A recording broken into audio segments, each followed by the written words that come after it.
Assalamualaikum warahmatullahi wabarakatuh. Perkenalkan, nama saya Usrawati Zayana, semester 4 jurusan Tadris Matematika UIN Mataram dengan NIM 190103044. Pada video kali ini saya akan menjelaskan materi kelas 8 SMP semester 1 dengan pokok pembahasan bidang Kartesius pada materi bidang Kartesius dan koordinat suatu titik pada koordinat Kartesius. Jadi yang pertama, pengertian bidang Kartesius. Bidang Kartesius adalah sistem koordinat yang digunakan untuk meletakkan titik pada penggambaran objek berdasarkan pemasukan nilai pada sumbu X dan nilai pada sumbu Y, di mana titik pertemuan ini nilai dari sumbu X dan sumbu Y titik koordinat dibentuk. Jadi bidang Kartesius digunakan untuk menentukan tiap titik dalam bidang dengan menggunakan dua bilangan yang biasa disebut koordinat X dan koordinat Y dari titik tersebut. Koordinat suatu titik pada koordinat Kartesius. Titik-titik pada koordinat Kartesius merupakan pasangan titik pada sumbu X dan sumbu Y yang biasa kita sebut dengan X, Y, di mana X disebut absis dan Y disebut ordinat.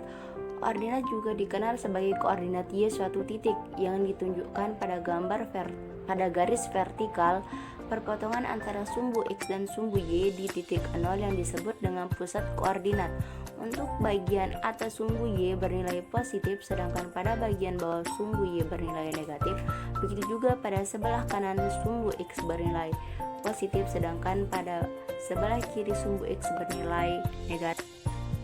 Nah, pada gambar ini saya akan menjelaskan mengenai titik pada koordinat Kartesius.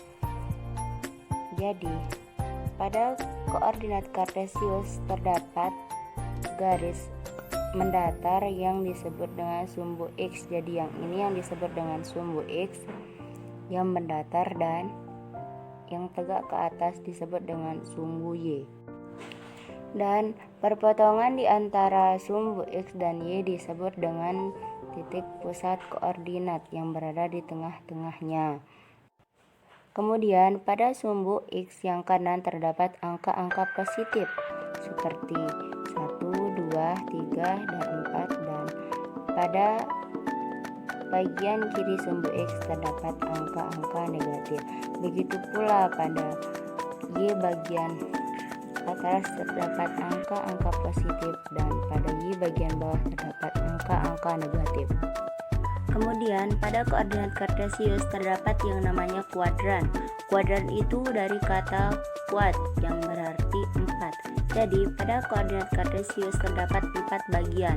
Yang pertama ada namanya kuadran 1 yang berada di bagian kanan atas, dan yang kedua ada namanya kuadran 2 yang berada pada bagian kiri atas, dan kuadran 3 ada pada bagian kiri bawah, dan kuadran 4 yang berada pada bagian kanan bawah.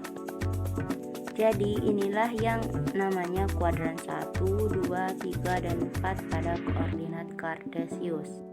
Dan sifat-sifatnya juga bisa kita lihat di sini, di mana pada kuadran 1 X dan Y bernilai positif, dan pada kuadran 2 X bernilai negatif dan Y positif, dan pada kuadran 3 X negatif dan Y negatif, dan pada kuadran 4 X positif dan Y negatif.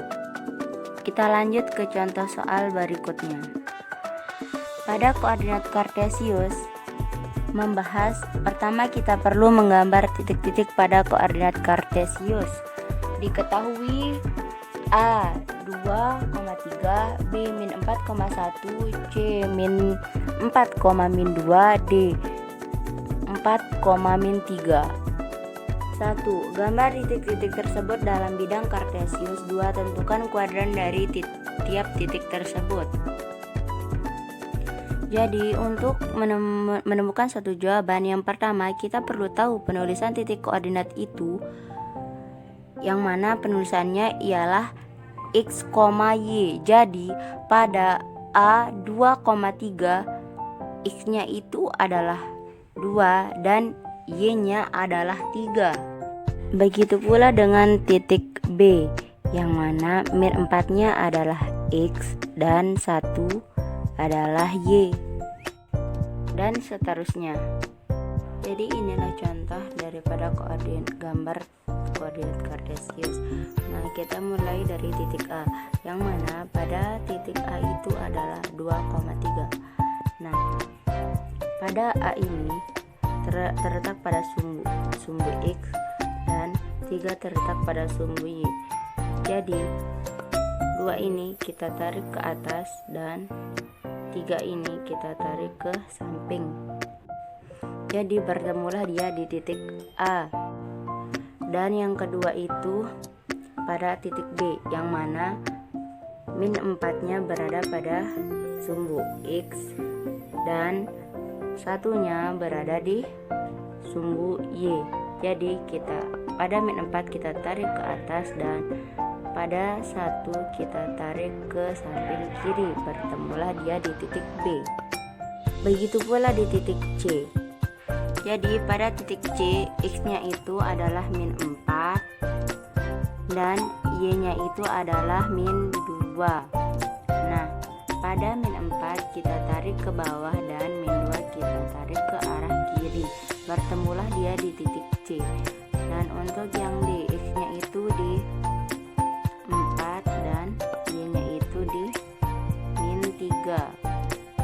Nah, pada titik 4 kita tarik dia ke bawah dan pada min 3 kita tarik dia ke samping. Bertemulah dia di titik D.